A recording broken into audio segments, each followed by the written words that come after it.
नमस्कार, जय हिंद। मैं अंकित मिश्र एक बार फिर से हार्दिक स्वागत करता हूं आपके अपने चैनल एग्जाम तक पर।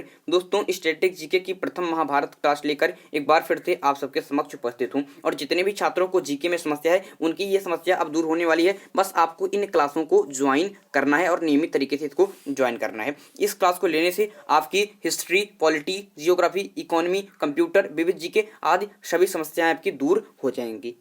बस आपको क्लासों को नियमित तरीके से लेना है। चलिए दोस्तों, समय व्यर्थ न करते हुए वीडियो की शुरुआत करते हैं। एक बात इंपॉर्टेंट तरीके से रखिएगा कि ये क्लास हमारे जितने भी सेंट्रल हिंदू स्कूल के विद्यार्थी हैं और जितने भी हमारे कॉम्पिटेटिव एग्जाम, वनडे एग्जामिनेशन की तैयारी कर रहे हैं उन विद्यार्थियों के लिए इंपॉर्टेंट है। तो सभी इस क्लास को ज्वाइन अवश्य करेंगे, चाहे आप किसी भी कॉम्पिटेटिव एग्जाम की तैयारी क्यों ना कर रहे हों।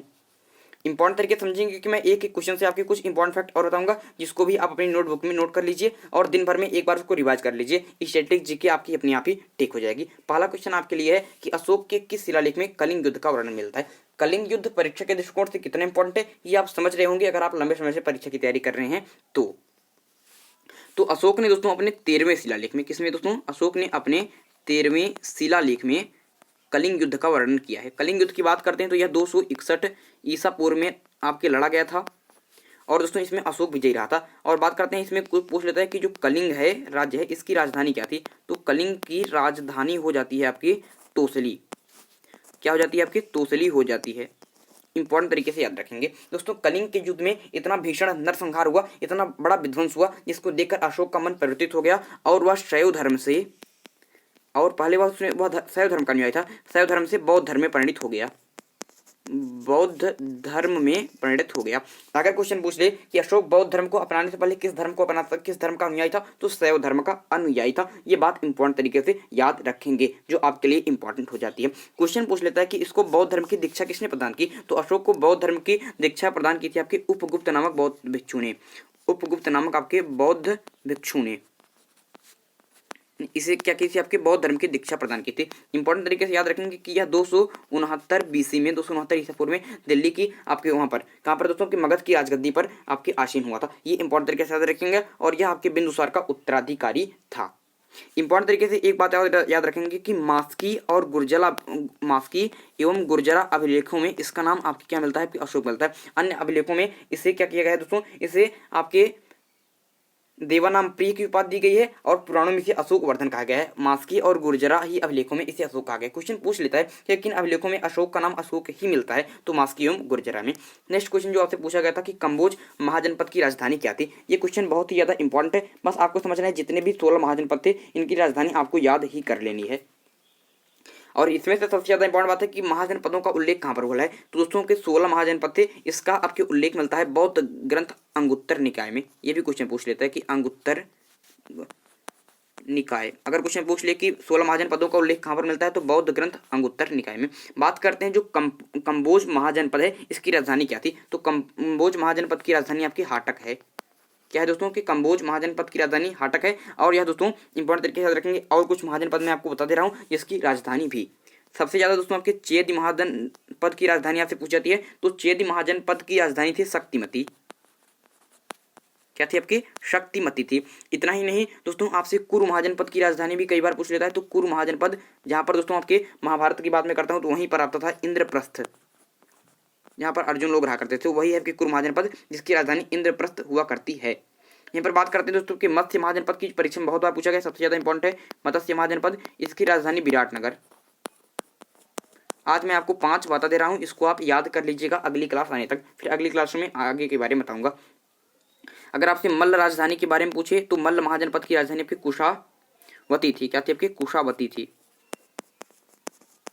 और अगर आपसे पूछ ले कि कोसल महाजनपद की राजधानी क्या थी, तो कोसल महाजनपद की राजधानी आपकी श्रावस्ती थी।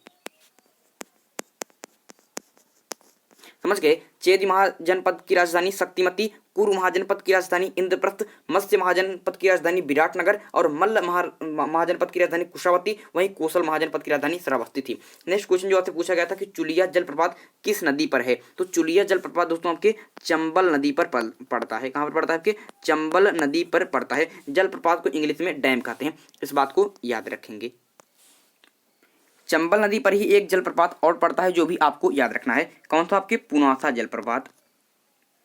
पुनासा जलप्रपात तो पुनासा जलप्रपात भी कहाँ पर पड़ता है आपके चंबल नदी पर, चंबल।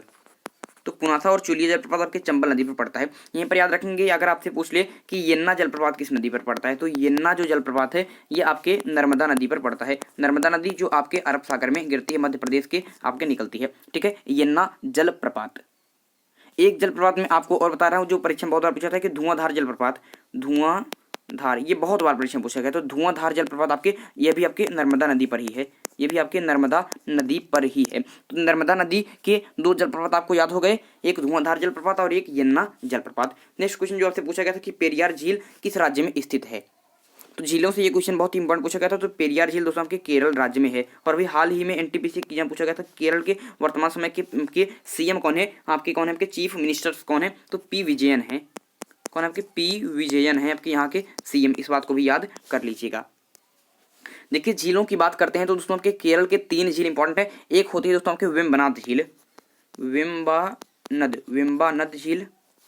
वेम्बानद झील। एक झील होती है दोस्तों अष्टमुदी झील, और एक होती है आपकी पेरियार झील।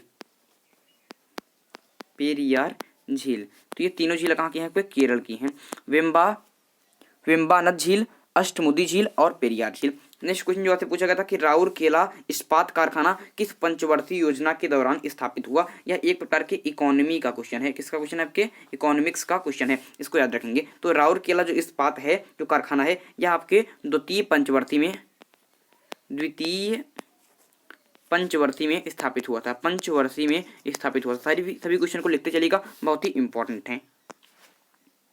एक बात यहाँ पर दोस्तों इंपॉर्टेंट तरीके से याद रखेंगे कि द्वितीय जो आपकी पंचवर्षीय योजना थी, इसमें न केवल आपके राउरकेला इस्पात कारखाना की आपके स्थापित हुआ था, उसके अलावा दुर्गापुर इस्पात कारखाना और भिलाई जो आपके दुर्गापुर और जो भिलाई है, इसको इनके नाम याद रखिए। ये भी आपके इस्पात कारखाने इसी योजना के दौरान स्थापित हुए थे। अगर आपसे पूछ ले कि जो द्वितीय आपके जो सेकेंड पंचवर्षीय योजना थी, यह योजना आपकी किस मॉडल पर आधारित थी, तो यह आपके दोस्तों पीसी महालनोबिस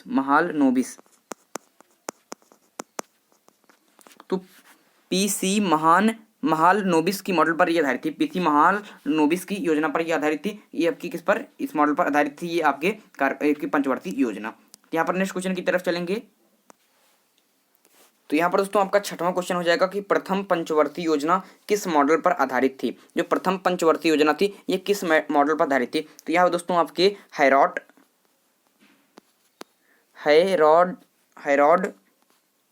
डोमर मॉडल पर आधारित थी, हैरॉड डोमर मॉडल पर आधारित थी। ये क्वेश्चन याद रखिएगा कि हैरॉड डोमर मॉडल पर आधारित थी। ये क्वेश्चन आपकी परीक्षा में बार बार पूछे जाते हैं और 1951 से लेकर 1956 ईस्वी तक आपके प्रथम पंचवर्षीय योजना रहती है, इस बात को याद रखिएगा। नेक्स्ट क्वेश्चन की तरफ यहाँ पर चलेंगे कि संचालन समिति के अध्यक्ष कौन थे। दोस्तों ये आपकी पॉलिटी से क्वेश्चन पूछा गया कि संचालन समिति जो आपके भारत के संविधान के बनाने के लिए जो समिति बनाई गई थी उसके अध्यक्ष से क्वेश्चन पूछा है। तो संचालन समिति के अध्यक्ष आपके डॉक्टर राजेंद्र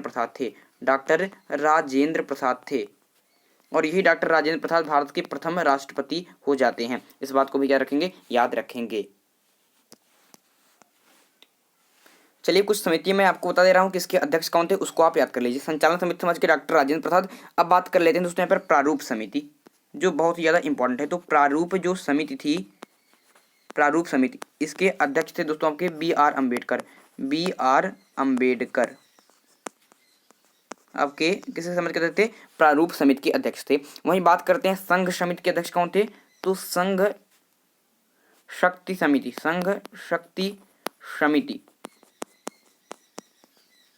तो संघ शक्ति समिति के अध्यक्ष थे पंडित जवाहरलाल नेहरू। पंडित जवाहरलाल नेहरू क्या थे, आपके संघ शक्ति समिति के आपके अध्यक्ष थे। एक क्वेश्चन परीक्षा में और पूछ लेता कि झंडा समिति के अध्यक्ष कौन थे, तो जो आपके झंडा समिति थी, झंडा समिति के भी अध्यक्ष आपके संचालन समिति के ही अध्यक्ष डॉक्टर राजेंद्र प्रसाद थे। ये दोनों डॉक्टर राजेंद्र प्रसाद इन दोनों समिति के अध्यक्ष थे, झंडा समिति और संचालन समिति के। तो चलिए यहाँ पर दोस्तों नेक्स्ट क्वेश्चन की तरफ पढ़ते हैं कि स्वतंत्र भारत के प्रथम आपके स्वास्थ्य मंत्री कौन थे। तो स्वतंत्र भारत के प्रथम स्वास्थ्य मंत्री परीक्षा में बहुत बार पूछा जाता है, तो याद रखेंगे कि राजकुमारी अमृता कौर अमृत कौर। राजकुमारी अमृत कौर कौन थी दोस्तों? आपके स्वतंत्र भारत की प्रथम स्वास्थ्य मंत्री थी, जो परीक्षा में कई बार पूछा गया। कुछ आपके मंत्री में आपको और भी यहाँ पर बता देता हूँ, जिसका उल्लेख आपको मैं कर देता हूँ, जिसको आपको याद ही करना है। अगर आपसे पूछ ले कि स्वतंत्र भारत की प्रथम रेलवे एवं परिवहन मंत्री कौन थे, तो स्वतंत्र भारत के रेलवे एवं परिवहन मंत्री आपके डॉक्टर जॉन मथाई थे। डॉक्टर जॉन मथाई थे, इसको याद रखेंगे। अगर आपसे पूछ ले कि भारत के प्रथम विधि मंत्री कौन थे, तो आपको पता है डॉक्टर बी आर अम्बेडकर। अगर क्वेश्चन पूछ ले कि प्रथम श्रम मंत्री कौन थे, तो स्वतंत्र भारत के प्रथम श्रम मंत्री थे आपके जगजीवन राम।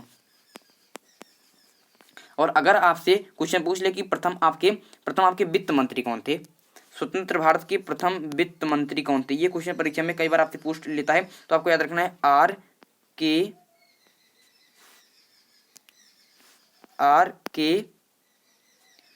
आपके बहुत कठिन नाम है इनका, षणमुगम शेट्टी। तो आर के षणमुगम शेट्टी आपके भारत के प्रथम वित्त मंत्री थे। आर के षणमुगम शेट्टी याद रखेंगे, इंपॉर्टेंट है। यहाँ पर दोस्तों नेक्स्ट क्वेश्चन की तरफ चलते हैं कि जलियांवाला बाग हत्याकांड जांच हेतु किस समिति का गठन किया गया था। तो दोस्तों आपके जलियांवाला बाग हत्याकांड की जांच के लिए हंटर कमेटी का गठन किया गया था, जो परीक्षा के दृष्टिकोण से आपके बहुत ही ज्यादा इंपॉर्टेंट है। जलियांवाला जो बाग हत्याकांड हुआ था, यह आपके 1919 ईस्वी में हुआ था। 1919 ईस्वी में जलियांवाला बाग हत्याकांड हुआ था। इसमें जनरल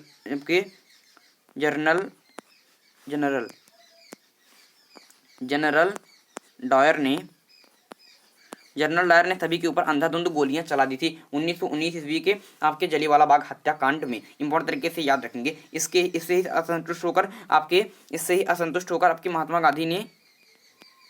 गांधी ने एक आंदोलन भी चलाया था। वह कौन सा आंदोलन था? इस क्वेश्चन का आंसर आप लोग कमेंट बॉक्स में देंगे कि आपके जलियांवाला बाग हत्याकांड के विरोध में गांधी जी के द्वारा कौन सा आपके विद्रोह चलाया गया। देखिए नेक्स्ट क्वेश्चन आपसे पूछा सकता है कि कुव्वत उल इस्लाम मस्जिद 2.5 दिन के झोपड़े का निर्माण किसने कराया। तो कुव्वत और इस्लाम मस्जिद और 2.5 दिन के झोपड़े का निर्माण आपके कुतुबुद्दीन ऐबक ने करवाया था। किसने कराया? कुतुबुद्दीन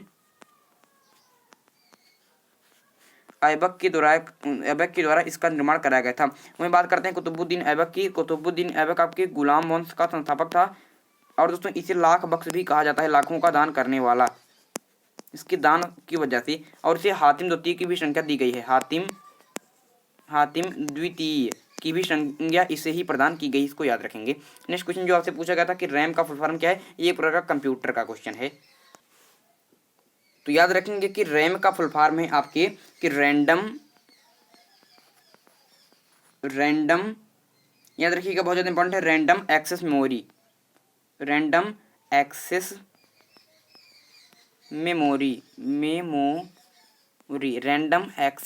आपके RAM रैम का फुल फॉर्म है, रैंडम एक्सेस मेमोरी। याद रखेंगे कंप्यूटर की मेमोरी किसे कहते हैं, तो कंप्यूटर की मेमोरी आपके रैम को ही कहा जाता है, एक क्वेश्चन आपसे पूछ लेता है कि आपके रोम का फुल फॉर्म क्या है, ROM रोम का फुल फॉर्म क्या होता है कि रीड ओनली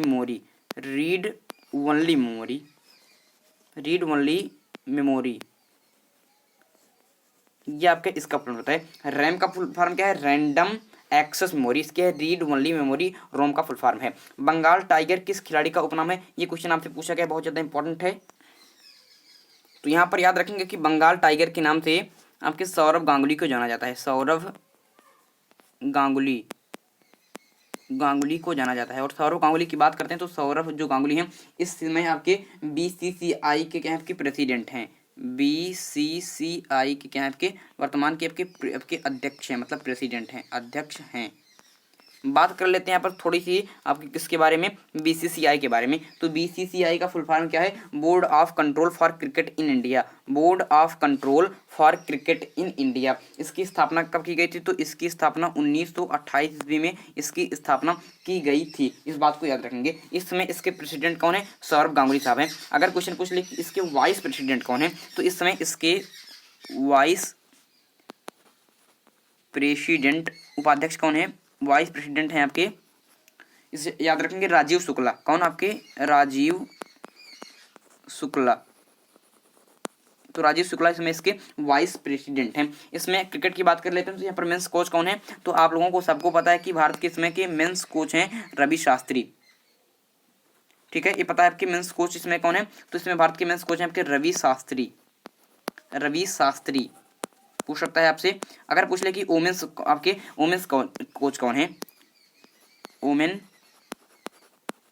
कोच कौन है, तो वुमेन्स कोच इस समय के आपके यही आपका है उरकरी रमन इनका पूरा नाम है। उरकरी रमन कौन है आपके इस समय वुमेन्स के कोच हैं, उरकरी रमन, इस बात को याद रखेंगे। नेक्स्ट क्वेश्चन आपसे पूछा गया था किस कोशिकांग को कोशिका के अणुओं को यातायात प्रबंधक कहा जाता है, तो दोस्तों आपके जो गोल्जी कॉय है, गोल्जी कॉय, तो गोल्जी कॉय क्या कहा जाता है आपके कोशिका के अणुओं का यातायात प्रबंधक कहा जाता है, जो परीक्षा के दृष्टिकोण से इंपॉर्टेंट हो सकता है, इसको याद रखेंगे। कोशिका की यहाँ पर दोस्तों बात कर लेते हैं, किसकी कोशिका की बात कर लेते हैं। कोशिका जिसको इंग्लिश में क्या कहते हैं, इसको इंग्लिश में कहते हैं आपके सेल।